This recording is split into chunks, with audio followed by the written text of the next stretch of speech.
Welcome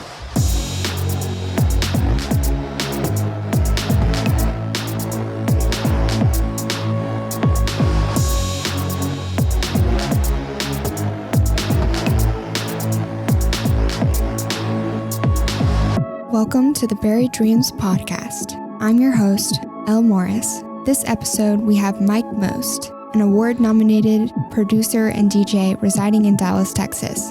He has traveled around the world with his music, worked with many well-known artists, and attended the Grammys. For artist content and news on the latest Buried Dreams, follow us on Instagram at Buried Dreams Podcast. Enjoy. So, where were you born? So I was actually born in Dayton, Ohio. Dayton, Ohio. My gosh, my grandma's from Gahanna. Really? Yeah. So the thing with that is that I was born there, yes. Technically, it's on my birth certificate, but I actually moved to Southern California when I was 2 months old. So okay, I don't know anything about Ohio whatsoever. Yeah, it's the same for me I was born in Michigan and then, I was 2 years old and I moved to Tennessee, but I don't remember jack shit from Michigan. It doesn't matter. It doesn't matter. Like, you're a Tennessean. Yeah, exactly. Yeah. I spent most of my life in Tennessee, so. Okay, nice. So what is your art form and your creative hobbies? What I consider art is, obviously subjective, but it's, just an expression of self. So I express myself in several ways. So my primary medium is obviously music. I express myself more openly, vividly, without any restraints, without having to worry about, social constructs or ways of speaking. I can just speak directly to people via music. Like, I've always been a pretty communicative person, and I feel like that I can communicate best through music. How old were you when you first started playing music? So I started playing music when I was in the first grade. I played the violin. Then second grade came around. They wanted me to be in the honor choir, for singing purposes. So I started singing. I was classically trained with the violin, but then, back then it was a kind of a bad thing to be a nerd. So I opted to not be in band and all these other things, because I thought it would, I wouldn't be cool, because I was the athlete, the cool guy, whatever. And being in band was, antithetical to that. So I wish my parents would have had, actually intervened in my decision-making process, but. How so?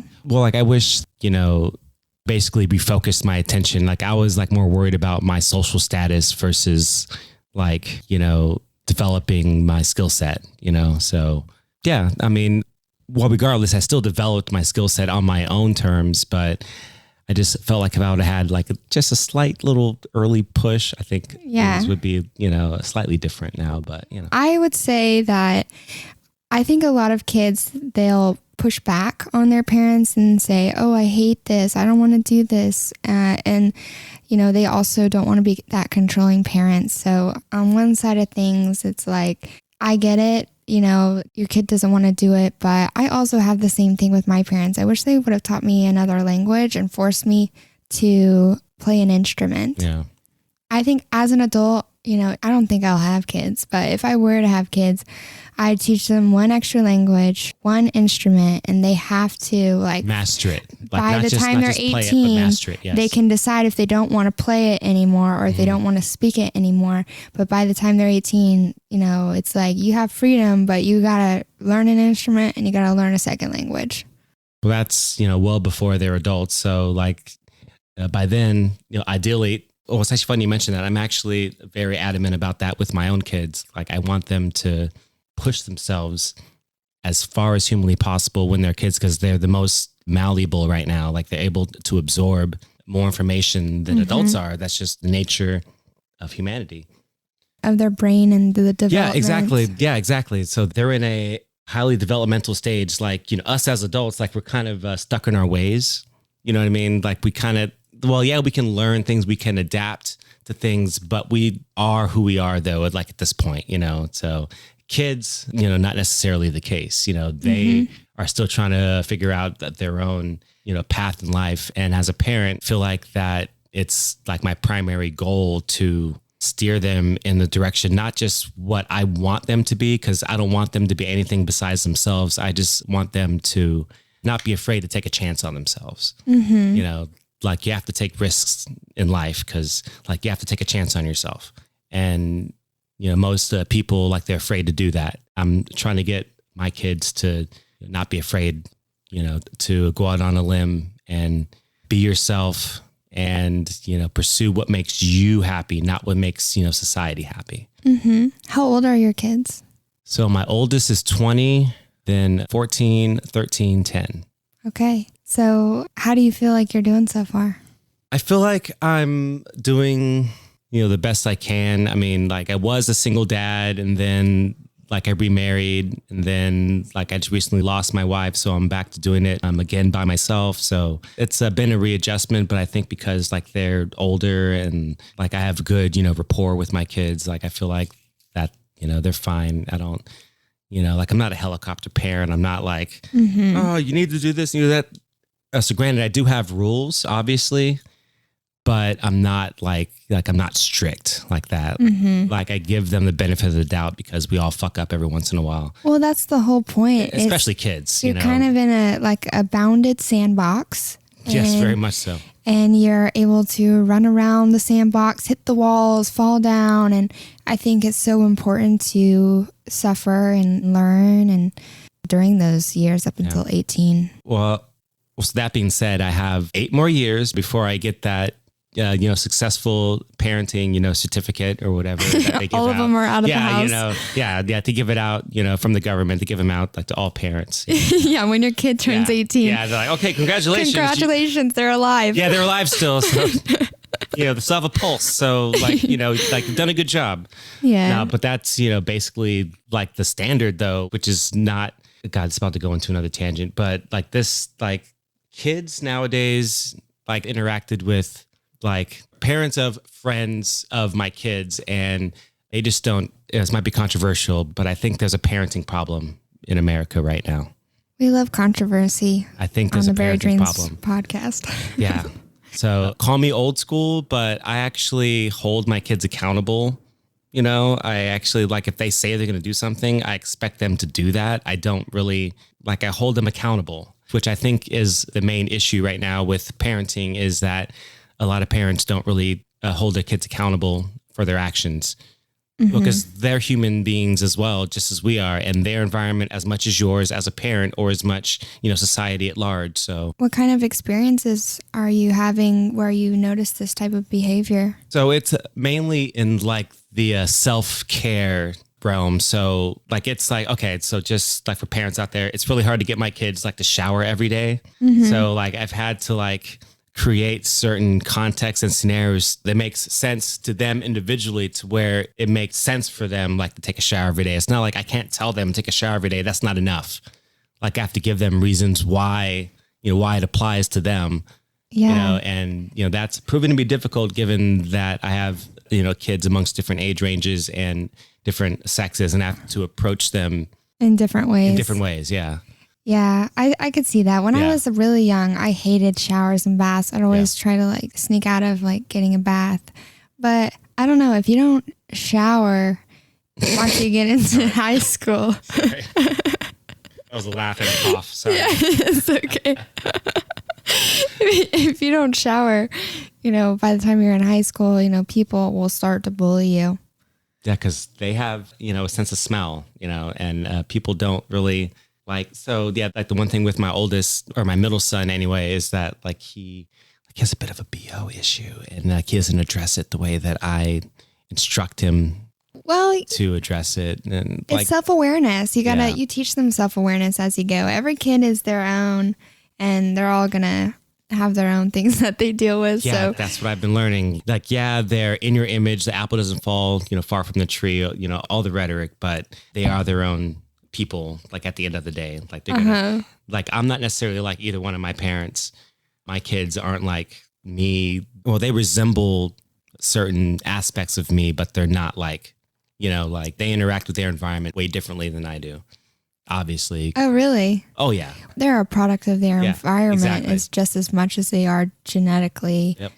So I could see that. Yeah. So they respond to different stimuli differently than I do, which is expected, Mm-hmm. Yeah. And how do you manage your artist career and you have a full-time job? I do. I'm a full-time student as well. We haven't talked about that. Oh, we haven't talked about No, that. we have not talked about that. But Are you in school right now? I am in school right now. Well, I was going to ask you how you manage being a father, how you manage keeping your creative life alive, and now going to school with your other job. Yeah. So it's a balance. So fortunately, like I'm in kind of situations where my neighbor is my kid's grandmother. So like if I have to work, I have to go out of town or do whatever, she's more than willing to step up and help out and watch the kids. But I decided back in late 2020 that I wanted to finish my undergrad and go to law school. Wow. So I reconfigured my undergrad path to where I'm now pursuing a double major in history and psychology and a minor in criminology before I go to law school. You're doing a double major? I'm doing a double major and a minor, yeah. How much longer do you have left? I have another 2 years. Wow. Yeah. Well, I've already been for 2.5. I have another 2 years to go. Wow, that's incredible. Yeah. I really applaud you on that. Just if I'm on 3 honor societies, I consistently make the dean's list. Oh my gosh, I'm so proud. I've been. If no one's told you yet, I'm proud of you. Oh, well, thank you. Seriously. To work, to be a father, to go to school full time. I had a hard enough time doing one major, working 30 hours a week with a 10-hour internship and a 10-hour job at the school. I was like, I'd lay in bed at night. My legs were just numb. Really? Yeah, because I also lost my car for a year for being a delinquent. But we won't go there. Yeah.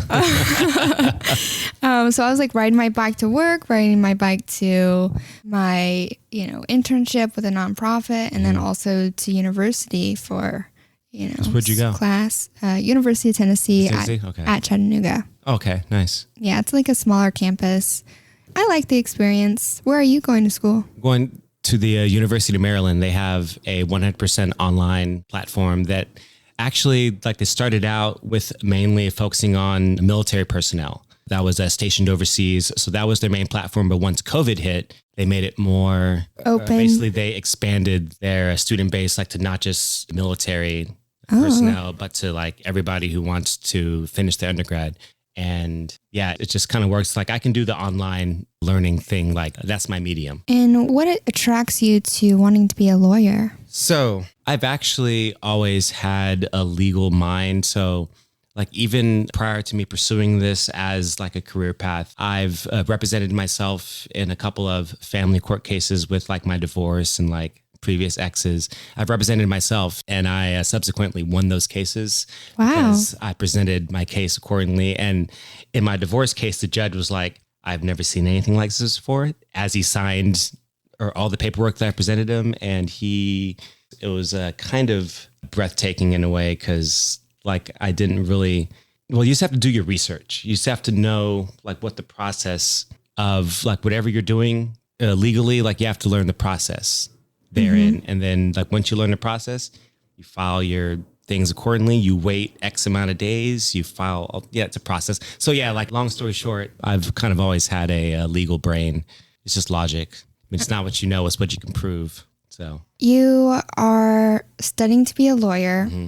It's interesting to me when you go through adversity sometime and you shine. I thrive in adversity. Whenever bad shit happens, I usually am able to take it from not being a negative impact on me. I don't let it get me down. I let it rise me above, every tragedy that I've ever, experienced, I've always been able to, what would I say, find the beautiful in it. You have to find, you can't be neurotic. You can't be cynical. You just have to embrace life for all the good and bad, that exists within that realm. You can't just be, can't be negative. You have to look at the bad and find the good in it. Yeah. So, that's very simply said, but it's a very complex. It is idea. Complex. It's not easy as I said it, but I've mentally, put together mechanisms to where that is my process though. So because I've had so many things happen, like I've lost my wife, I've lost a child, like I've experienced like loss, like at a relatively early age. And I think that has, it's kind of helped me in a way because it made me more human in a way, I guess. Resilient. Yeah. If you can get through that, you can get through anything. I barely got through both of them, but yet here I am. I know, right? It's crazy. It's like the act of acceptance. You can't change your situation and all you can do is accept it. Yep. And what else are you going to do? Exactly. Like you either accept it or you don't, and you self-destruct. You spiral downwards. And exactly. I refuse. Well, I can't, or that's not an option because like I'm like a major part, obviously, in my children's life. So if they see me spiraling downward, then like, what do I expect to happen to them? Like I'm their role model. I am the only role model that they have right now. And if they see me spiraling downward or succumbing to the ills of the world, that's frankly, I'm not doing my job. Mm-hmm. Like my main thing is showing them that even through adversity, you're going to be fine. Life goes on. Were they heavily impacted by your late wife passing? Yes, of course. Okay, so just a little backstory. So my late wife formally adopted my two middle children because like their mother abandoned them. Like whenever my daughter was 6 months old, my middle son was a month and a half, and she abandoned them, all that. So they don't really know anything about her, but Misty stepped in and, like she really was like the mother figure that, they needed. And she formally adopted them. Like we went through the legal process. Well, obviously I followed the paperwork because I know, like we did, the whole process. And, she took them in as her own. And, to this day, she's the only mom that they've ever known, and I don't know where I was going with that, but yeah. Oh, it's that was her thing. She, aspired to inspire. It's actually funny I mentioned that because that's actually the tattoo that I have here on my arm here. It's in a language that she studied. It's Amharic. It's an ancient Ethiopian language. And like her main thing was just touching people's lives and, aspiring people to be the best, version of themselves. So like, I feel like that's like my calling at this point is I need to do whatever I can without pandering, without like, condescending, anything like that. Just, help people find the best versions of themselves, even if they don't really see it themselves, Carry on that legacy. Yeah. Like I have to. Yeah. I don't have a choice. I don't think at this point. Yeah. Yeah. So being a single father and, going to school and you work a full-time job right now, what do you do for work? So I'm a full-time DJ, which I only play on weekends. Mm-hmm. So like during the week, I work on my schoolwork. On weekends, good. I do my gigs. Good. Yeah. So it's been a happy balance. Like I've been able to balance the two together. Luckily I'm able to only work a couple of nights a week and actually be able to pay all my bills and all that, like just based on just a couple of nights a week of work. But yeah, I'm kind of fortunate in that regard. That's awesome. Yeah. So you're a producer of music. I am. Do you also find time during the week to exercise that side of your work? Not as much as I would like to. Mm-hmm. So like I've had a pretty long lull of creative influence. So, tomorrow is the 2-year anniversary of Misty's passing. So it hasn't really been that long. It's not been long at all. It hasn't been that long. So yeah, tomorrow is going to be 2 years. And well, frankly, she was my muse and, she inspired me like to make like the best music that I've ever made. I got like nominated for awards, like that kind of thing. Like I made the best music that I've ever made like during that time period. And I've had a hard time finding that, well, rather referencing that energy because I don't have that type of support anymore, I guess. Yeah. Yeah. Like I had, yeah. Well, she was my number one fan. So there's, I love that. Yeah. That's she was really my number sweet. one fan. Yeah. So I've had a hard time trying to make a music like, well, back then it felt like I was like kind of making music for her in a way, because she was like my number one fan. So I was like, let me make something that you would like in particular. So that's what I did. And now I don't necessarily have that. So I've been having a hard time just making objectively good music instead of making subjectively good music for my wife. Yeah. Well, I'm sure a lot of people who are going to listen to this will have dealt with grief in their life. Mm-hmm. And it's something that all of us, face at some At point. one point or another. Absolutely. And I think, grief and heartbreak are the two biggest forms of suffering. Yes. Mental suffering. Agreed. In this life. And I want to ask you, it's so recent that Misty passed away, how you've been dealing with your grief. So obviously not great. So whenever she was diagnosed, this was back in 2018, I was working on the Beto O'Rourke Senate campaign at the time. I was at an event in Austin, and she collapsed in our driveway, and they had to call the EMT and everything. They took her to the hospital and they did some scans, and what they found was that she was already stage 4 cancer. So there really wasn't any recourse. We had to try a bunch of, experimental research that helped, to kind of put a Band-Aid on it, but it was really aggressive cancer, and dealing with that and having to maintain, semblance of balance, within the household, because there are the kids, and it's still challenging because I'm not a mom, I'm a dad, I'm like an alpha dad. So I can't really provide the motherly thing that I know that they need. But, I do what I can. They have their mother-in-law, yes. Your mother-in-law yes. next door, And, their grandmother. She's actually a big part of why everything is being held together, actually. Well, whenever my wife, adopted them, informally or indirectly, basically she adopted them as grandkids, essentially, not just the one blood grandkid that she has with Misty and I, but just my 2 middle kids.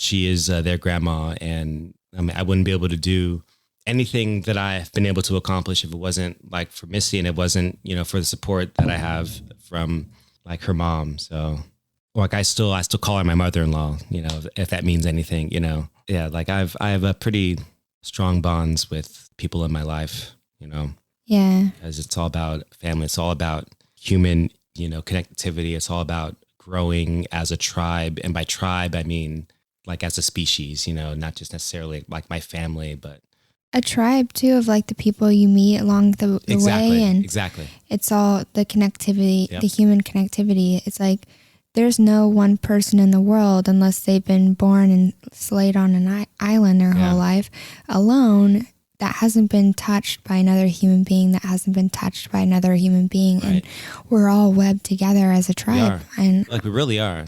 But I don't think that a lot of people realize that, though. Unfortunately, I don't think that is a common thought thread. Well, most people live in a zero-sum game. They're oh, if you have that, then I don't have this. That's not how the world works. What is a zero-sum game? So zero-sum game is basically, if you're winning, then I'm losing. There is no situation to where you can both win.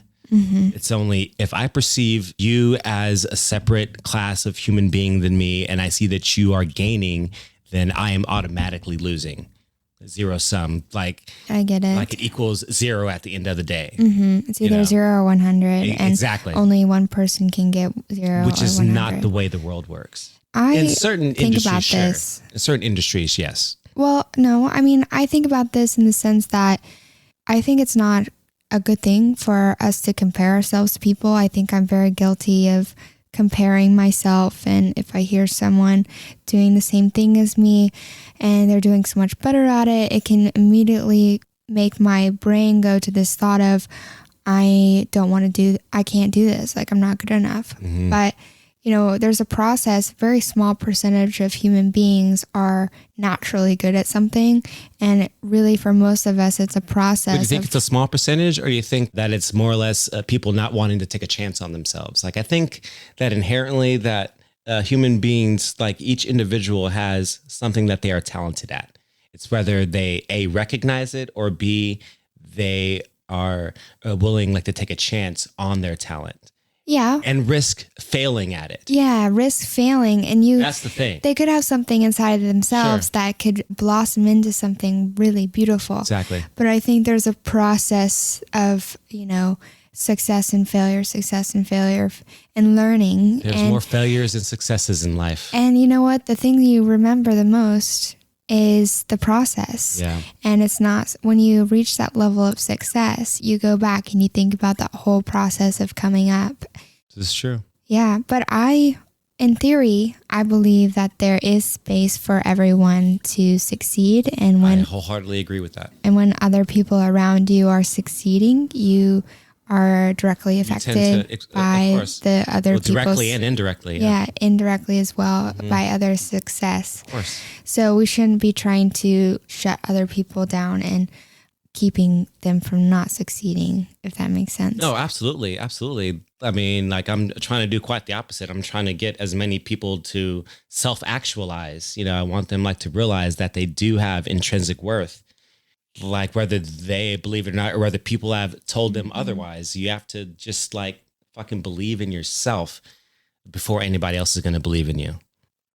And I think that's, most people get in their own way because people are, inherently creative. We're human beings, we are creative beings. We're not just, we have ideas. Look at the world around you. We have a lot of ideas. We have a lot of innovation as a species. But I think primarily, humanity gets in its own way because we start to, compare and contrast, and it's just.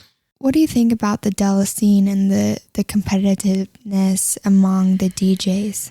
So this is something that this has actually been in my mind for several years. So I came up in the Dallas scene as a raver, this the late 90s, early 2000s. And the scene here was actually pretty vibrant. There was looser regulations as far as, getting after hours permits. It was a lot more, the scene was more accessible back then. But since some laws passed, it made it harder to get, after hours permits, late night stuff. And especially once that movie Groove came out.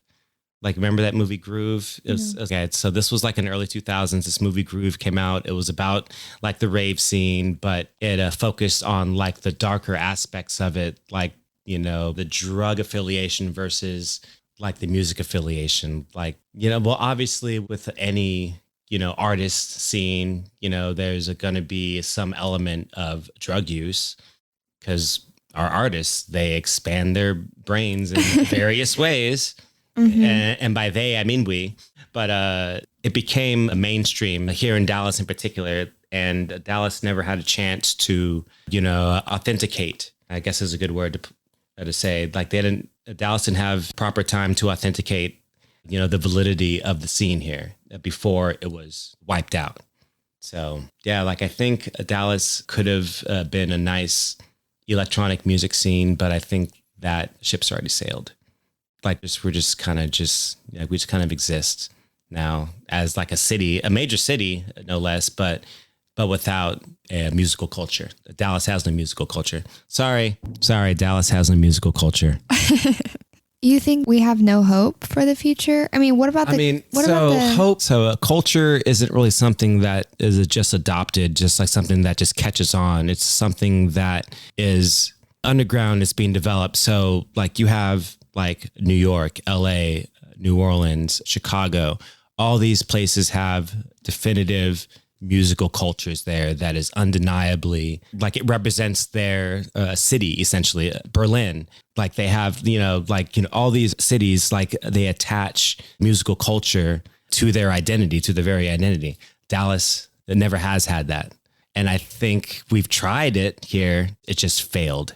Yeah, you hear about Detroit, Nashville. Hello.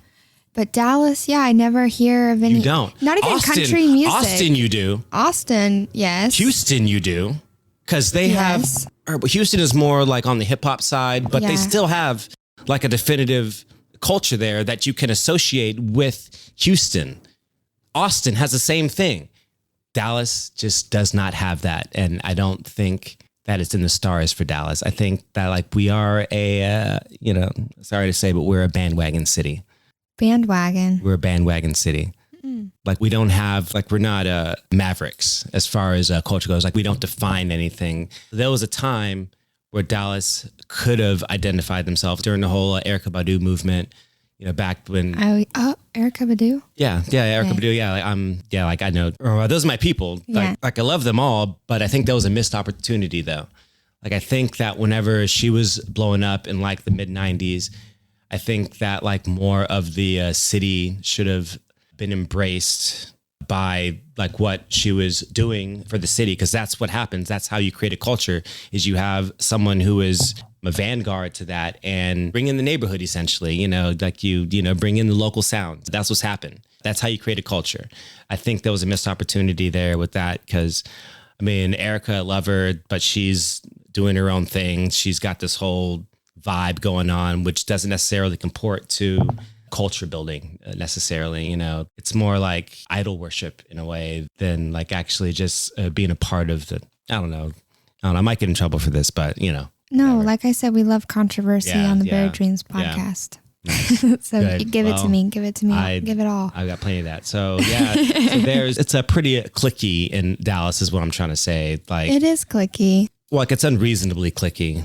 Like I think it's commercial. Yeah. So we'll have all the major artists, come visit here, and we have enough people where the people will attend those types of concerts. But the underground scene is lacking, and it's not supported. It's not lacking. It's there. It's just not supported. It's not supported. Yeah. I think Fort Worth is doing a good job. I've heard that actually. I've heard that Fort Worth is actually doing something promising. Yeah, that's what I've heard too. I haven't attended. I need to go I think you need to. On some investigation work. Yes, exactly. And report back on give us the status of the Fort Worth scene. Yeah. Well, because Dallas, Fort Worth, they kind of lump them together. So, one kind of represents the other, like in this regard. But they're just so, I know it's a metroplex, the Dallas, Fort Worth area, but for me, Fort Worth is separated. It is. It really is. You got Six Flags dividing the boat. I love Six Flags. Like, every time I drive past it, I haven't been. I have a season pass. You do?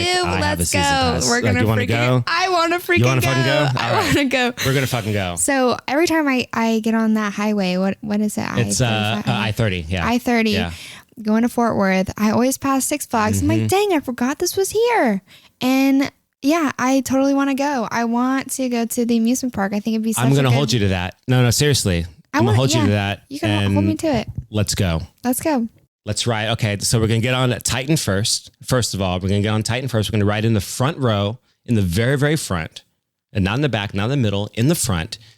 Lean forward, hold your hands up. That first drop, you leave your body. It's a semi-orgasmic, just to be honest.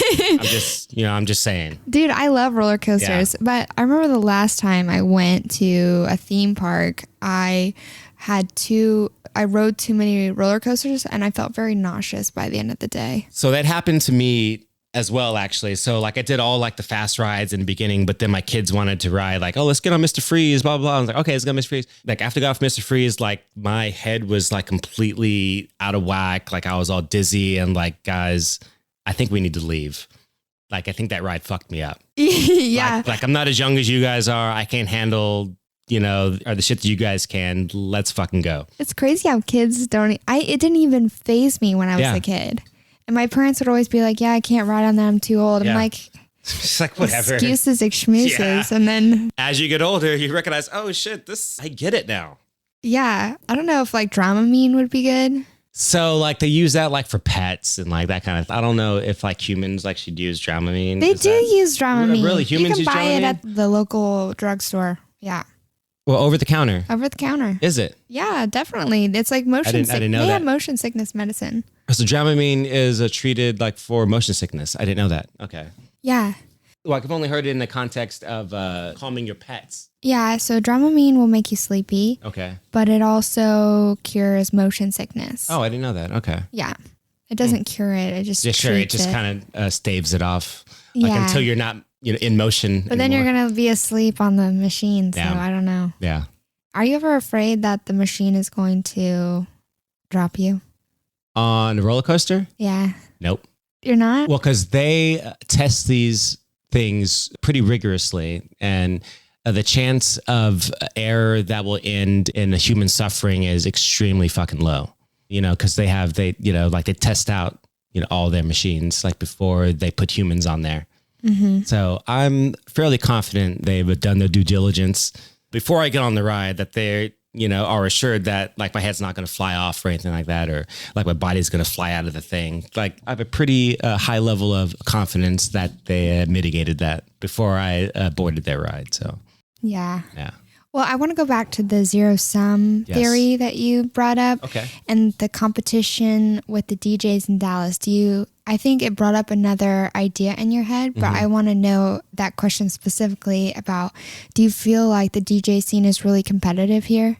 So it is. So like, as far as being a DJ here in Dallas, like you have to be like a part of like, some kind of crew or something. You can't just be just like a DJ trying to get a gig, go to a venue like, hey, I'm a DJ. No, it's like you have to know somebody that knows somebody. Like in Dallas, it's, very cliquey, like we were talking about. And being as that I've been in the scene, for a couple decades, I have those contacts. But even so, like there are new venues that are popping up all the time that associate themselves with other crews and all that. So like if I were to go, I'm like, hey, I've done all these things. I'm a DJ. Like I'm a world traveled DJ, blah, blah, blah. I'd be happy to contribute to your music program. Here's my rate. That's where, consternation happens is like because Dallas doesn't recognize the value of the skill set that a lot of the DJs here in Dallas have. Like there's a lot of musical talent here in Dallas, but I think it's underexposed and exploited in a way. Gatekept. Yes, exactly. Gate kept. Yep, gate kept. Present, past tense, yes.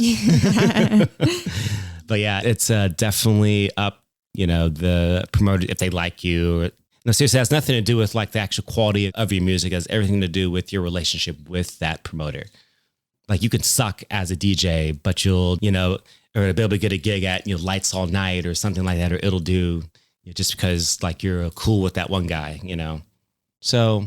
If you have any advice for, sorry, go ahead. No. Well, let me punctuate it by saying that it's not a meritocracy here.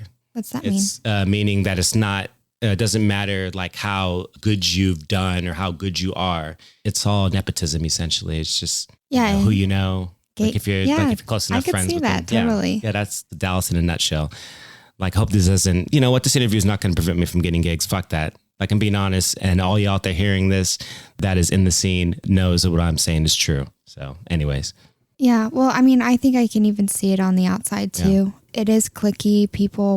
It's about who you know. And they say that is true in all aspects. In most aspects. Yeah, in most aspects of life. Yes. Never all. But yeah. I don't know. Do you think in New York City it's the same? Actually, New York, I've heard, is even worse than like what I'm saying here in Dallas. So like if you're not like a local, if you don't like live in Brooklyn and you're performing in Brooklyn, then like, no. Like it's even more cliquey in New York than it is here. Yeah. Well, there's a saying, if you make it in New York, you can make it anywhere. Well, there's a reason for that because it's actually really hard to get established in a city of millions of people. Talk about competition. Yeah. Is there really space for everyone to succeed? And what does it take to succeed? So success, that is a subjective determination. So what one person thinks is successful does not necessarily comport with what you think is successful, what I think is successful. Success is a very, very subjective term, and it can be as simple as, hey, I'm able to pay my bills every month. Everything's, like that is like success to most people. Other people like, oh, I need to make like, $15,000 a month or $20,000 a month. Like that is success. Like, everybody measures, success differently. Well, especially if you stratify it amongst like different parts of the world, like the developed world, India, the developing world, or third world countries, their definition of success is vastly different from what the American definition of success is. So being successful, to answer your question, yes, I feel that everybody can achieve success in their own, or within their own framework, like within their own context. Like if you live in a third world country and like you start up a business where you're selling seafood and you're able to, buy some property and actually support, your family, then that is fucking success. Yeah. You know what I mean? So I would say that would be success here too. Yes, I think it would be. Yeah. But I think the underlying is that success is highly subjective. Mm-hmm. Everybody has a different interpretation of what that means. Yeah, definitely. So this is a question I ask all my guests. Okay. What is your buried dream? A buried dream could be something you're aspiring to, what your idea of success is. That's easy. After I complete law school, I'm going to run for some kind of office. I'm going to get involved and get my hands dirty. I'm going to get my hands involved in politics. I want to, well, like I said, I want to leave this planet a better place than when I arrived on it. And I think that given my skill set, that I think that would be the best avenue for me personally is just to get involved, politically and actually start speaking out against. I would like to get into this a little bit more. Okay. I have this quote I want to share with you that was brought to, I found it made me think, what we've been talking about made me think of the quote. Okay. And I found it. It says, "You don't need to overturn a successful career in order to find creative fulfillment. It is necessary to overturn each day's schedule slightly to allow for those small adjustments in the daily trajectory that, over the long haul, alter the course and the satisfactions of our careers." I wholeheartedly agree with the premise of that. So each and every day, each and every moment, each and every second, we make decisions that affect our future, be it micro or macro, we're still making decisions on a daily basis. Maybe not right now because we're interviewing, but if you were in a normal state, we all kind of, tend to get in our own heads and we try to plan for the future just, inherently. But it's the quality of those choices what steers your trajectory in life. So I'm just going to, after this, I'm going to go home. I'm going to, I'm going to buy a couple bottles of wine. I'm just going to sit around and I'm going to get fucking drunk. Although it sounds kind of fun. It sounds kind of fun, but it's not, it's not very productive, is it? Exactly. The next day, you're not so productive. So yeah, it might be fun in the moment, but you have to look at the larger implications. That was a poor example, but not really. No, I think alcohol is a really good example. It's a big example that actually has effect in my personal life. Being a DJ, I'm around a lot of alcohol, and there have been gigs to where I knew I drank too much and, it affected my drive home. And it's we all make choices in life. We all make choices. Mm-hmm. It's a matter of A, whether you're willing to accept the responsibility of your actions, or B, if you have the gumption, the volition to actually, just make the right decision. We all know right and wrong. You know what I mean? Mm-hmm. Well, unless you're a sociopath or a psychopath, and then you literally don't. But by and large, most people recognize right from wrong.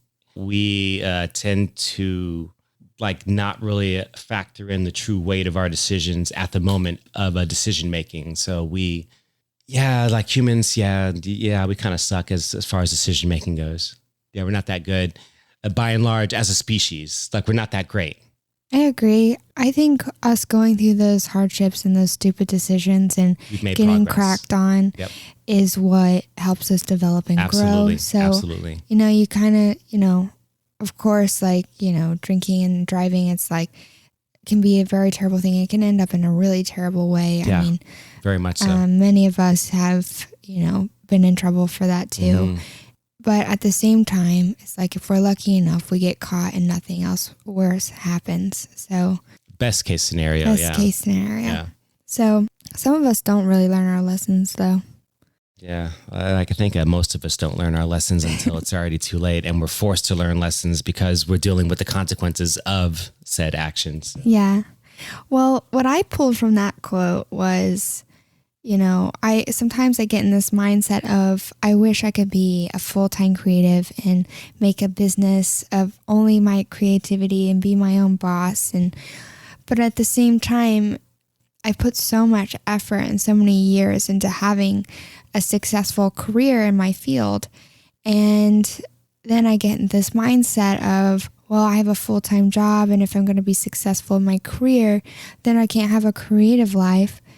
But it's not true, because what needs to happen is each day you need to take a little bit of time and devote it to your craft. And even if you did 10 minutes, 20 minutes per day and you learn one thing new, it's a cumulative effect. Yeah, it has an accumulative effect. And eventually you can know an entire software in 1 month just by learning one new tool or one new concept or one new feature of your controller or, technology.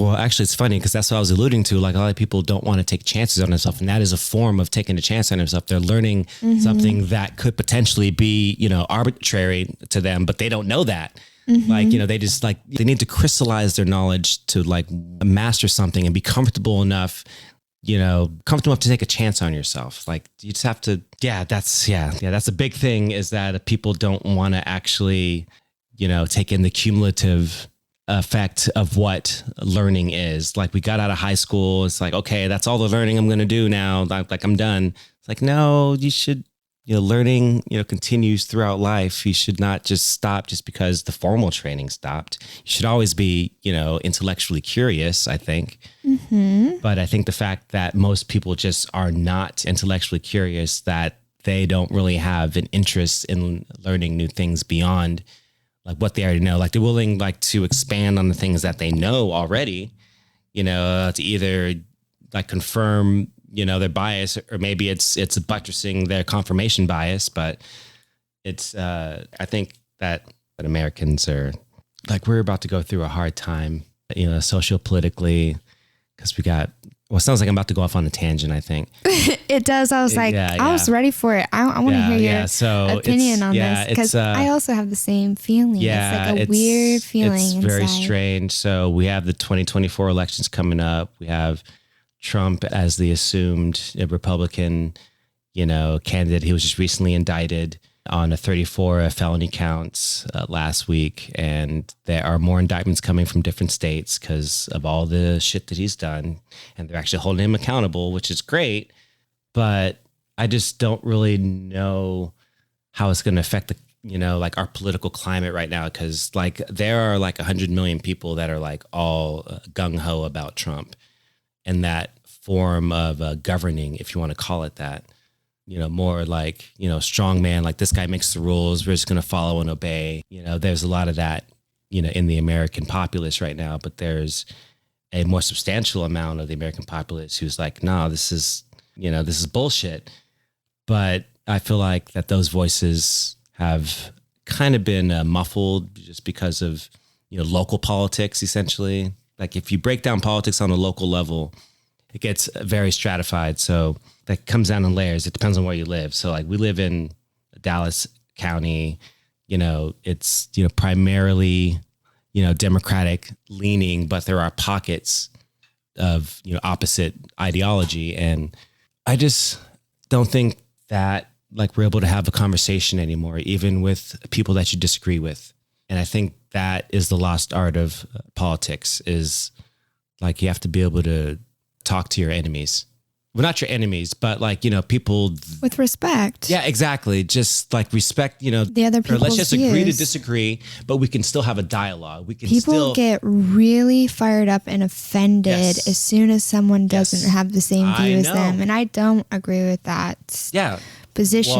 Well, that is the standard bearer right now in American politics is the zero-sum game. Like I'm saying, if what you're believing is true, then what I'm believing is false. And, It goes the same with religion. Yeah, exactly. It goes the same. Yes. Yeah. Absolutely. I'm learning something new today. Zero sum theory. Yep. Zero sum theory is if you win, then I lose. That's essentially the premise. Well, I don't know. I'm not a fan of Donald Trump, and I'm not going to. I want to play devil's advocate here. Please do. I don't think he's a good person. I don't condone any of the things he does.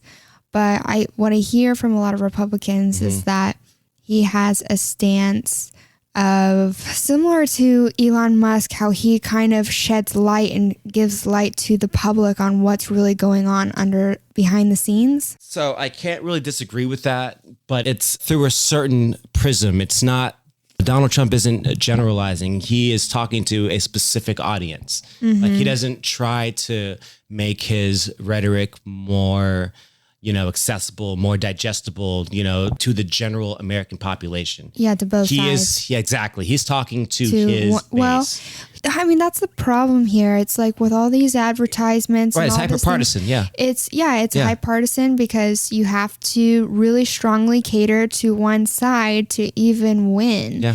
So, I mean, I understand the tactic. He's going so far on the right side because there are people that actually agree with all that stuff though. I know. We cannot discount the amount of actual people that believe that like this is the way that America should go. It's a staggering amount. And it's fused with like some anti-Semitic rhetoric and like all these other things that does not comport, to American standards. It's like, third world country shit, like, Kim Jong-un type of shit, and it's a circus, honestly. Yes. It feels like a circus. Very much so, yes. And when I travel abroad, people look at our government like a damn circus. It's embarrassing, So yeah, that's another thing. Like the global view of America is really quite stark. It's actually really bad. Like, when I talk to my foreign friends, like, what the fuck is going on over there? It's like, dude, I don't know. Like, I see where it's going. Or I see why it's happening this way, but there's really nothing that anybody can do about it. Like, we can't really control the narrative. Like, we're just basically bystanders at this point. Like, we're just kind of sitting back, just like you're watching it all happen. Like, it's a comic strip, But it's not really funny, though, It's not humorous because it's affecting lives. It is, but I don't know. Every great nation falls. Yes. And you see it all throughout history, and it has this sensation that America's going to fall. You know what? So the American experiment is the longest running democratic experiment in world history right now. Like we're the longest running operating democracy in human history. And well, as with any democracy, there comes a time where someone's going to come along who's going to want to usurp that power. Like with the ancient Romans, for instance, there was a Julius Caesar. Like he came in and he became emperor. Like he basically took the sovereignty of the Roman people, of the Senate, and he made it all about him. Like he concentrated power. So democracy is a people power, but whenever a person feels like that the people shouldn't have power, then they try to reverse course, which is what we're seeing, honestly, in this country. But I feel like given our natural trajectory, our natural course, I think that we'll be okay. You know what? I think we'll be okay. Yeah. I'm more a half glass full kind of guy. So I like to think that too. I like to think that, some way, somehow balance will, balance will prevail. Balance will prevail. Yeah. And we won't get to the point of crash and burn, But we might though. But we might. No, seriously. I don't discount the fact that we might have a mild civil war here. I don't really discount that because there are a lot of crazies out there with a lot of guns, especially in Texas. In Texas, I was thinking the United States is so big, mm-hmm. It's hard to govern. So it got to the point where every single state became its own country. So essentially, that's kind of how we operate already. Every state kind of operates like as if their own sovereign nations. Now they're governed by federal law, but each state has their own laws already. So yeah, we kind of already operate in that regard. So, which is why I think that this has worked for as long as it has, because the individual states have sovereignty. They have autonomy. They can operate within their own state constitutions. Mm-hmm. So it's when the conflict between federal government and state government, that's where we've had all of issues. Like with slavery, for instance, that was a issue over the Bill of Rights, essentially.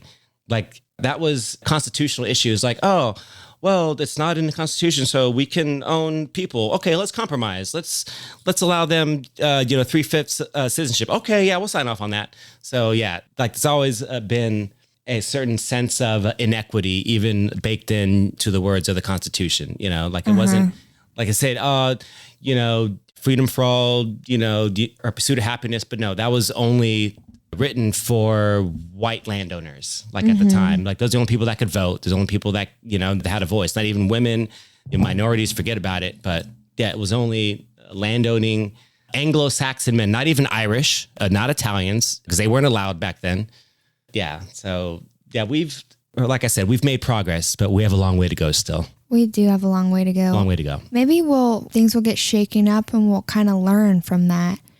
All we can do is hope. I would think that would have happened with the whole Trump thing. Like, wasn't that a shakeup? That to me, that felt like a political shakeup to me. Okay, but the 4 years is nothing in the grand scheme of things. I think it's going to be a couple decades worth of craziness with the information and the consumerism. We have to kind of learn how to... Hyper consumerism. It's like fucking like everybody it's just all boxes traveling back and forth. Something bad will happen that'll kind of cause us to go from this side to the other side that will balance us out a bit. So you believe that we are headed towards something potentially cataclysmic? Cataclysmic, thank you.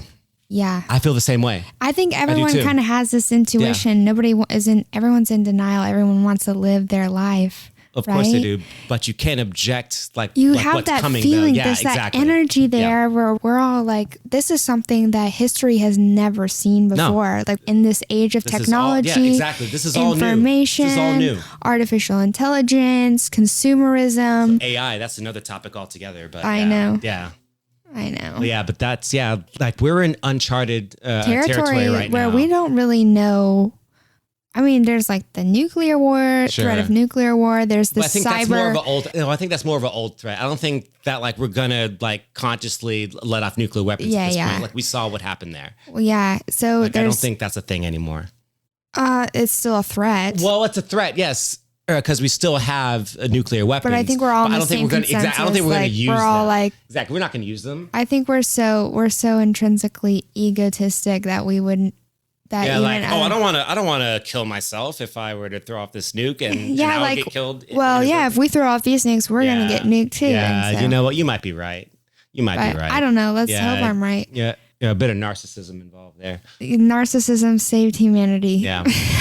That's what I've heard. I've heard that narcissists are actually like they're on like Gandhi was apparently a narcissist. I don't know. Well, I don't know. I guess Gandhi seemed like I watched his movie, so I know everything about him. Oh, okay.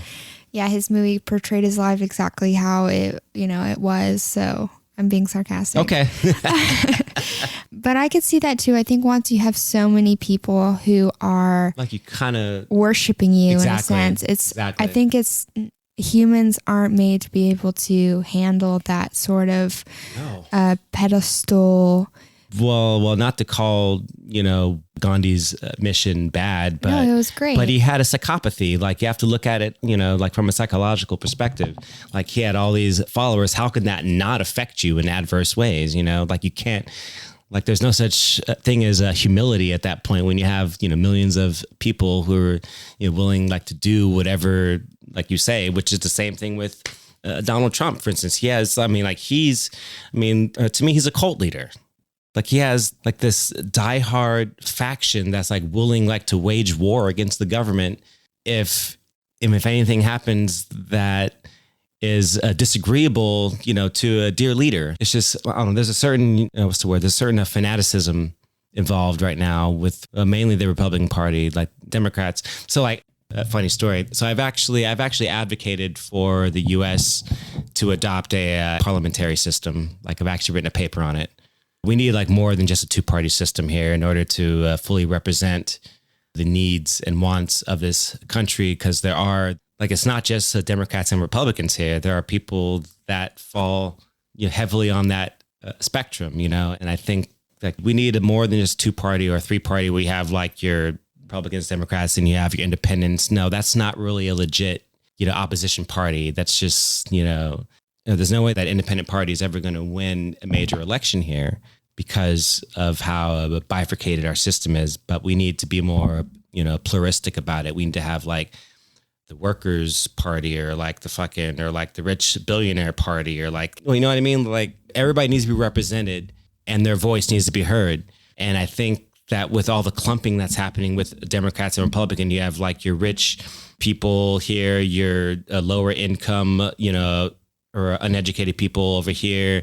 Then you have more rich people, you have semi-educated people, and it makes discourse just living like within society, it makes it a lot more, people are apprehensive, like, or just like to make eye contact with you and just say hi, just like a simple greeting. Humanity is leaving us. Do you think it's because of social media? It's funny. I wrote a paper about that as well. And I think the social media does have something to do with that, especially with younger generations. Not so much, people my age, but with the younger generations, yes, it's social media, like the internet in general, just the fact that, there's the access like to information, but not all the information is necessarily valid. But the fact that like there are no safeguards in place, I think that a lot of the youth out there are being misled and misguided based on so-called facts. And that's just a byproduct of just being in the information age. We're just like, we live in an era where you can, find the answer to anything that you could possibly want. And you could also find answers like to back up your most fringe fucking conspiracy theory. You can type it into Google. It's like, oh, why is the earth flat? It'll come up with all kinds of reasons why the earth is flat, even though, logically speaking, objectively speaking, we know that that's not the case. But there are people that find avenues to confirm their biases. So social media, internet, it's been the greatest and the worst thing that's ever happened to humanity. Like, we're more together, but we're more separated than ever before. In terms of physical interaction. Physical, exactly. In terms of a physical interaction, in terms of the access to information. So prior to the internet, like if you wanted to get, academic studies on something, you had to actually go to university, go to college, go to their library, go to a law library, actually do the research yourself.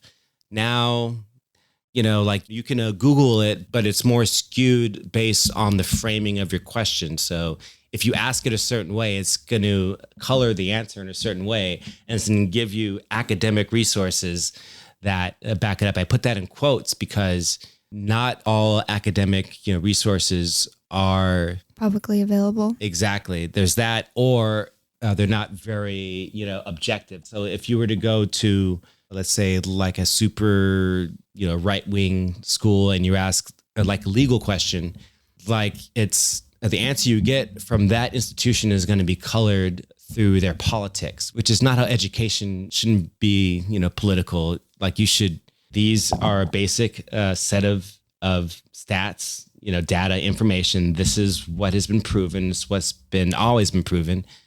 Like you can choose your ideology based on this set of facts. But a lot of these schools, they actually tell you how you are supposed to think and feel. And social media is the same way. Like their algorithms are in place to where like they basically tell people how they should feel and think about a certain issue. And speaking of Elon Musk, he's a part of the problem. I think he's a part of the problem. You do? I do. I think Elon Musk is a part of the problem. I don't think he should have bought Twitter. I think he should have left that alone. That has nothing to do with SpaceX or Tesla. He should have just like left the media landscape alone. Well, I don't know. One thing, I don't really know much about the whole issue, but one thing that I do like about what Elon Musk did with Twitter was he uncovered a lot of things that where the media was paid out to, cater towards political interests. And I think that now is all going to court, and things that were hidden from the public that are now being surfaced. And I like that he did that. So on that, there's always been accountability online, like regardless of what view you hold. I think what Elon Musk did, so like he is like a First Amendment, advocate, free speech, all that, but he's at the same time, he's, lambasting reporters. He's, claiming that he's, going to file libel lawsuits against certain firms because they didn't really say things in the light. So the fact that he has control over this social media platform, like he's censoring in a way, like in my opinion. Like I think that he's allowed, people back on the platform, like some, white supremacists, all that stuff. He's let them back on his platform. Like he's also very much, advocating his own personal perspective on agenda. Things. Yeah. which should not be allowed in a media organization. Like if you run a media organization, you should let the public decide. But he is purposely infusing himself in the situation, making himself a major part of it. And he's actually forming the narrative in a way. So like what he has done to Twitter, I'm not much of a fan of it. I think he might have made, the media landscape a little worse as a result. What kind of law do you want to pursue? So I want to focus on a constitutional and a civil rights law.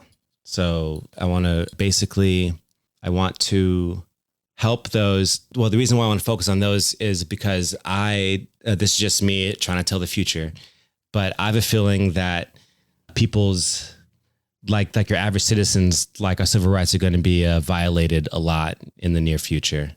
And I feel like that we're going to need a lot more protection against, what would be perceived as a tyrannical government. Because I have a feeling that like this is just the beginning phases. I mean, Trump was just the beginning phases of like what's to come. Well, you were saying like a couple decades. I think that's about right. We're going to go through a couple decades of tumultuous, political things where going to get our minds right, or it's either going to cause more division or cause us to unify. Hopefully the latter, but hopefully we unify. I certainly hope so. That's the goal. People get heavily opinionated on politics. Yeah. When I think at the end of the day, we need to come at each other with love and respect and recognize our own common humanity. Exactly. And then also, when you go back and forth politically between parties, in office, that's a good thing. It keeps them. It's a healthy debate. Yeah. It keeps balance. But I think people get too caught up in being too far one or the other because, in probability theory, that's how, politics works. It gets everything that people believe, all the different parties get chopped down to these two parties, and it creates it to where only two parties can succeed in any government. Independent parties and the third parties are never going to prevail. It's always they're more of a protest party than an actual party that's actually going to do anything. Yeah. Unfortunately. So you traveled the world with music. I have. And recently you went on a trip. Tell me about that. I just recently went to Europe. The primary goal was, to promote a new song that I had coming out at the time. So I planned a little European tour like a week before the song came out, set up some dates in Paris, London, Amsterdam, Berlin, and Luxembourg. And, I traveled with a photographer and we headed up, and it was, the campaign actually turned out to be pretty promising because I got a lot of new people listening to my music, from all around the world. So this last trip was mainly just a promo trip, essentially, just to promote a new song. Are you publishing your music to any platform, Spotify or? Like it's everywhere. It's Spotify, Apple, Tidal, like it's, everything's everywhere. Okay. Everything, everywhere, all at once. Did you create full albums? So I did, yes. So there was a time where I had to focus and all that, like to work on a full album. But like lately, like I've only been able to work on singles right now. So like I'm trying to get back into like the album making mindset. Yeah. But I haven't, honestly, I haven't quite achieved that yet. I'm working towards that. It's a process. What kind of events were you performing at in Europe? Were they local clubs, bars, or were they big events? No, not so much. Berlin, but the other places just like little spots. Are mainly making an appearance and all that. But Berlin, I was at Berghain and I played there for a little bit, and that was interesting to say the least. Oh, really? What slot did you get? It was like I don't remember what time it was. It was like 4 a.m. or something dumb like that. But it's not done. That's a pretty good hour, I would say. It's I say that in the context of like America, because starting at 4 a.m. here would not necessarily comport to anything great. In Europe, it's a good thing. That's like different, yeah, like people start showing up to the club around 1 a.m., 2 a.m., and then by 4 a.m., everything's kicked in. Yep. All the things have started to kick in. And if you want to leave before the sun comes up, it's like the prime spot, 4 a.m. Yeah. It's a good spot. Yeah. It was not nice. Yeah, tell me something Well, it was nice interesting. because it was a 72-hour venue, so they were open like for 3 days straight. So, which is something that is obviously foreign here in America. Like you'd never go to a venue like, oh yeah, we're open till Wednesday, that kind of thing. That doesn't happen. But the most interesting things about Berghain, I probably can't really say on air, but there was a lot of hedonism. Let's just say that. Yeah, lots of self pleasure going around there. yeah. There's no rules. No violence. Well, not that I saw. No violence. No bad Videotaping energy. other people. Nope. Well, that's the thing actually. So like out there, like they actually ban the use of phones. Like they put those little dots, over your camera, like so you can't use your phone, and like they make it very much about just being there in the moment, in the present. And I wish that like we would adopt that like out here, just to make people not just, oh, I'm here. Oh, let me do the Instagram selfie with the fucking thing. It's so annoying. It's annoying, isn't it? There's so many bars here in Dallas that have these like social media things set up for people. Oh, selfie bars or whatever. Oh gosh, throw me away and dump my body in the lake. Murder me violently but passionately. Throw me over a bridge, and then put me in a selfie tank, and we'll take some photos of it. Oh my gosh, I would rather be violently murdered. I would rather never go out another night in my life. If that was all that you could do is go to selfie bars, I would be like, I'm sober now. I'm not going out. Done. I'm done. I'm done. I would rather be at home. Honestly, I don't want anything to do with it. Well, it's pretty prevalent, unfortunately. That's my controversial opinion. Some people would call me a hater. Some people would call me... I call you being honest. Yeah. It's my honest you're an opinion. honest observer. If you like to do that, I will judge you. Yeah. No, I'm just kidding. No. But I'm letting you know ahead of time that I will judge you. You enjoy what you want to enjoy. But I will not be participating. That's all I have to say about that. Yep. And why should you? Yeah. Oh gosh. I have one particular bar in mind. Which one would that be? I don't want to say it on the air. Is it a Concrete Cowboy? No. Okay. Wonder Bar. Wonder Bar? Okay, never been there before. I think a lot of people like it, but really? But not so much. Yeah, me not so much. Okay. I'm allowed to have my opinion. Yes, of course you are. I'm firmly grounded in what I like and I don't like, and there's freedom there. Yeah, right? there's still freedom, guys, to like and not like what you want. It's allowed. Like it's okay to like things, and it's okay to dislike things. It's okay. Yeah, it's quite all right. It's quite all right. So I want to go back to the Berry Dream a little bit because we went off on more of maybe your professional life and your dreams there, which I think are fantastic and wonderful. Mm-hmm. But what would be your Berry Dream artistically speaking, maybe in the next few months or in the next few years? So, and where do you want to end up at the end of your life creatively, where if you reach that point in your life, you would be like, I made it. So I think before I commit myself to the legal profession, I want to make like one more, studio album. I want to bring in all the people that I've ever met, like all the award winning, producers, musicians that I've met along the way. I want to make this next album like my magnum opus. I want it to be like my crowning achievement as a musician. Like I'm not really I don't have the aspirations that I just want to, I want to create the best possible creative work that like I can come up with, like with the help of others. But at the conclusion of that, I want to be able to be like, okay, that was that.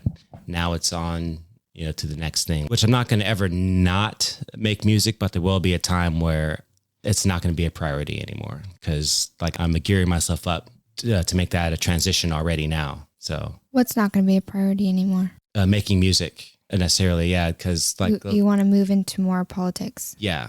Yeah. I feel like I can utilize my time a little better but more effectively if I contribute my, your energy there. Yeah, my energy there. Yeah. Do you think you're finished with your creative journey? Like after this next album comes out? I mean, it's like I say that now. Yes. Like I say, that's like my last album, but I never, know if like, something's, going to inspire me to make something else. Like as is right now, I kind of have an idea as to where I want to focus my attention on. And that includes my creative energy, because a lot of, creativity comes with, an interpretation of the law. So I agree. Yeah. I think creativity can be a part of your career. It doesn't necessarily need to be an art form of fine art or... Like it can be a science too. It can definitely be a science. I definitely think that working in, geographic information systems and data science, there's a lot of creativity that's involved. Data scientist. Yeah, I know. Data. Oh, data. Allele. Yeah. A potato. Yeah. I want to challenge you on something. Okay. So you say you wait to be inspired to do something. I want to challenge you to, based off of that quote we read today that you reminded me of, to work incrementally a little bit every day. And it doesn't have to be music. It can be whatever creative hobby that you're pursuing, but don't wait to be inspired. Just do the work, just work a little bit every day and that inspiration will come. But every time we work doesn't mean that we're inspired when we do it, but it'll cause us to react to what we have done. And we'll get to that point of where we needed to go. Right. So, well, the reason why I said that is because I was accustomed. So like I was married for 10 years. And during that time period, like I didn't have to think about being inspired because I had like someone there that was constantly inspiring me. And now she's gone, I've had to kind of, I've had to find inspiration in other ways, which has, proven to be a challenge. Yeah. But it's not like I'm, sitting around, waiting for inspiration. That's, that's not it at all. It's just, I don't have a muse. I don't have anything. I mean, like every artist has a muse, like they have something that, or some things that inspire them, to be creative. And I just haven't really, I don't really have found that. It again. Yeah. I haven't found that again yet. When you're inspired, it definitely makes making art easier. Yeah, this is true. But again, that's a challenge though, finding inspiration from within. If you had, she made it easy for me to make music, like it was easy. Like maybe I was a little spoiled in that regard. Like maybe she made it a little too easy for me. It sounds like I think that's possible. But I have to find a way to make music that I find inspiring instead of, bouncing my creative ideas off of somebody else. Again, that's what I was accustomed to for a long time. So, I have to, it's only been a couple of years. I have to figure out a new way to become inspired, I guess. Yeah. Is there any other creative hobby that you're thinking about pursuing later on? Something that's deep down inside of you that you've always wanted to do, but you never really allowed yourself? Not creatively or musically, no. I've expressed myself in several ways musically, in ways that I didn't really think would garner an audience, but I just put it out there anyway. And hey, audience. So it's like creatively, like I've been able to, like I've been lucky to work with a lot of talented musicians, a lot of talented producers, and just create like music that was beyond my wildest imagination, really. So like I feel pretty fulfilled, to be honest with you. Yeah. What kind of artists did you work with, and what kind of collaborations did you do, and what was some cool experiences you had? Okay, so a main collaboration that I had was with a producer. He goes by the name of Jawborn. He was the producer for Erykah Badu's On and On. Like he was, Erykah Badu's main producer. Like we befriended each other. We started working together, and like we created some pretty amazing stuff because like we had different perceptions as to like how the song would sound, but we always, found a way to compromise, in the middle. And that's what, musical collaboration is like, it's not like succumbing like to one person's ideas or thoughts. It's a matter of melding the minds and creating something fresh and original. So yeah, we did a lot of that. And, one of the songs that was nominated for an Independent Music Award was a song that I did with him. So yeah. Like I'd say that was the most, fulfilling, musical collaboration I've ever worked on was with him. And with the whole Grammy situation, you were invited to the Grammys and you were considered for one. I was from the year 2016 to 2018. I was considered for 5 Grammy nominations for various projects that I had out at the time. So, yeah. What was it like to go to the Grammys? I mean, I didn't really put too much into it. I was like, oh, I'm at the Grammys, blah, blah, blah. I was like, okay, that's where I belong. I felt like it was like a normal process of things. I didn't really get, too much in my head about it. I was just like, oh, yeah, I'm here. Great. Fantastic. Onward and upwards, like it wasn't like an ego boost or ego deflator. It was just I'd be freaking out. I'd be like, oh my gosh. Oh my gosh. Well, I think at that point I've already met enough, celebrities to where like, they just want to be treated like fucking people. Yeah, they don't want to be treated like celebrities. So like, I think given that mindset going into it, like I kept a certain level of humility to it. It didn't really, adversely affect my relationships with people or like with my goals. It was just another peg or another notch on the belt, I guess. Yeah. Yeah. I would be really excited. I don't know why I would, but. Well, I was at the time, obviously. I would be like, I made it. Yeah. I freaking made it. Well, yeah, that's, that was the going thought, but I didn't want to get caught up in that because I didn't want to be, finished. I was like, okay, this is it. This is the apex of my career. I'm at the Grammys. I'm on that list, but that like never really occurred to me because like if you think in that mindset and then you've already limited yourself, like in my opinion. Like if you're like, okay, this is it, I'm done. Oh, what time is it? Oh, okay, great. Time to do nothing. No, time to do more, in my opinion. I agree. It's crazy how you think, okay, the highest place that you could ever go. And then you get there and you're like, there's so much more to go. There's still places to go. Yeah. There's still places to go. There's more stuff to do. Yep. Absolutely. Yeah. I can live by that. Like, well, there is no ceiling, or it's a human capability. Like we're, just put your mind to it and make it so. To Jean-Luc Picard. But yeah. Do you have any advice for artists or non-identified artists? Advice for artists. Believe in yourself and believe in your work and believe that what you're doing is worth it, because if you don't believe in you, then no one else is going to believe in you, especially as an artist. Like you can't can never doubt yourself. You just have to just fucking seen it. Like you've seen these shitty artists out there, like they're terrible, but they like their shit and they found a small subset of people that like their shit. That's all that matters. That's all that matters. That's really all that matters. I call it niche fame. Yes, niche fame. That's good. I like that. I need to I think you need to hashtag that. Yeah. I created that idea. Niche fame. I haven't even looked it up on the internet. So maybe it's I don't think it's on the internet. I think you just made that up. I did. I made up a term and it needs to be put in Urban Dictionary. Agreed. But yeah, I think we're going to get to a point where there's going to be so many famous people in the world.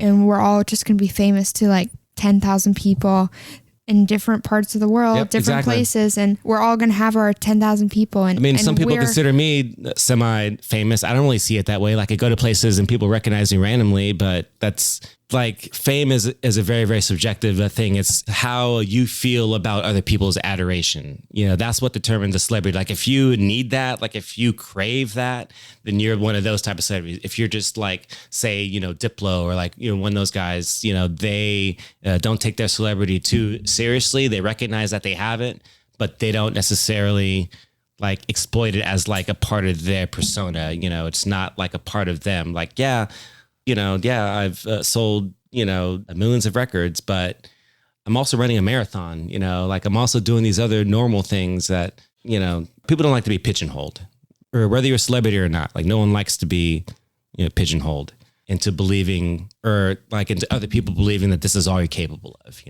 Mm-hmm.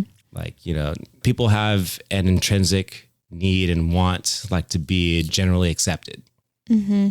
I also heard from, I don't know, whenever I listen to podcasts with celebrities, some of them say like it's boring to be a celebrity because you have to stay in your house.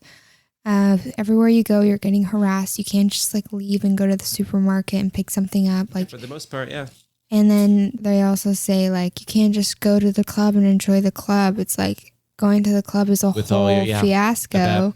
and you only can go to certain places. You can't just go to the local, You have to go thing to, going like, down the the street. You gotta, spots, you gotta do like very just hidden stuff all the time, and there's like a lack. It's a prison in a way. I can totally get that. I mean, I'm glad I don't have to worry about that, because that sounds fucking terrible. That's why niche fame is so great. Yeah. It's like Sounds great. Only a subset of people really and you can still know go who wherever you are. want, and you can go to places where they have no idea who you are, and that's okay.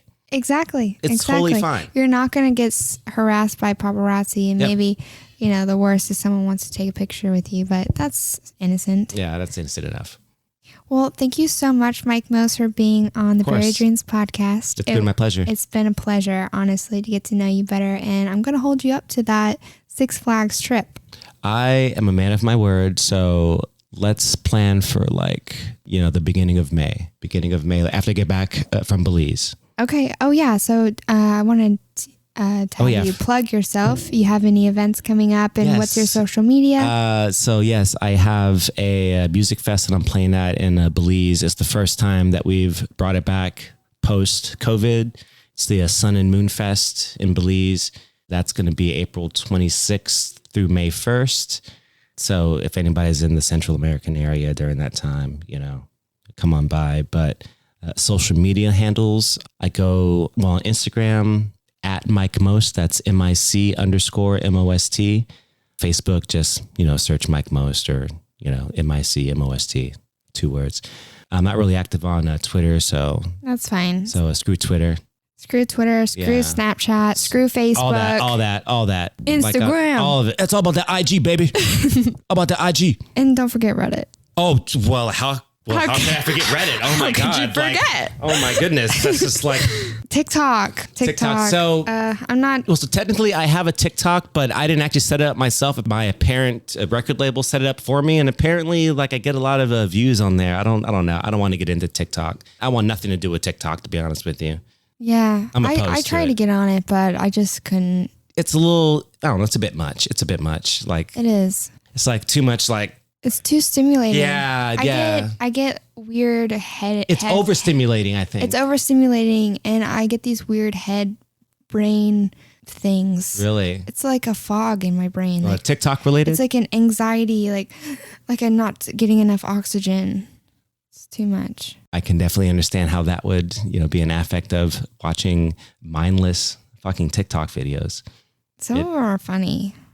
Well, of course. I'm guilty of it on Instagram. I'm flipping through them reels like there's no tomorrow. Like there's no time to sleep. But you don't doom scroll though, do you? Like you come to a stopping point at some point. Yeah. I think I could go. Sometimes I'll just hop on it for 15 minutes. 15 whole minutes. Just for a little break, That's a long time. Isn't it a long time? 15 minutes is a long time to doom scroll. Okay, come on. People are guilty of it for hours. Yes, I know. Facts. And maybe I've done it for an hour. I don't know, 2 hours. Guilty.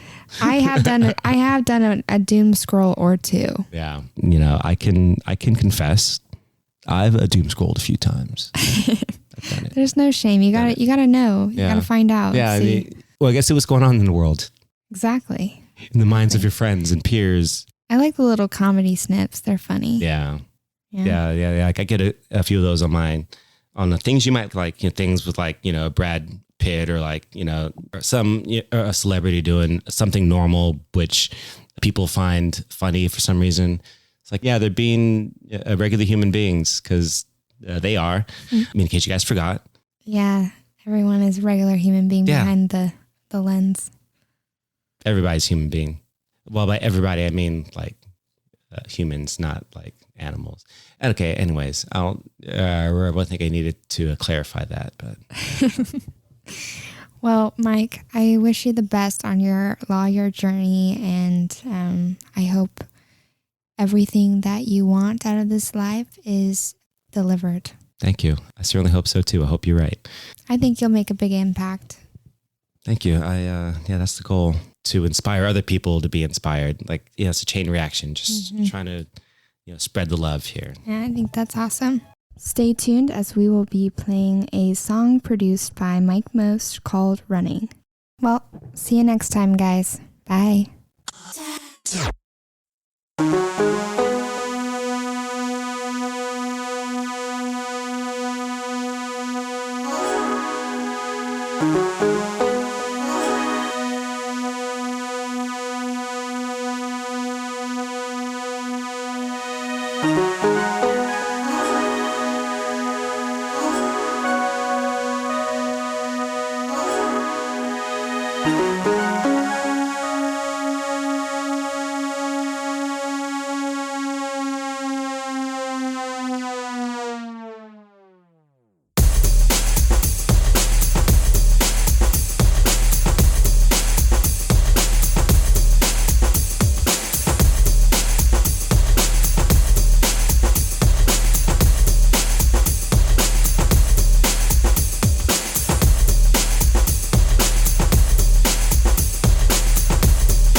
Forever and ever.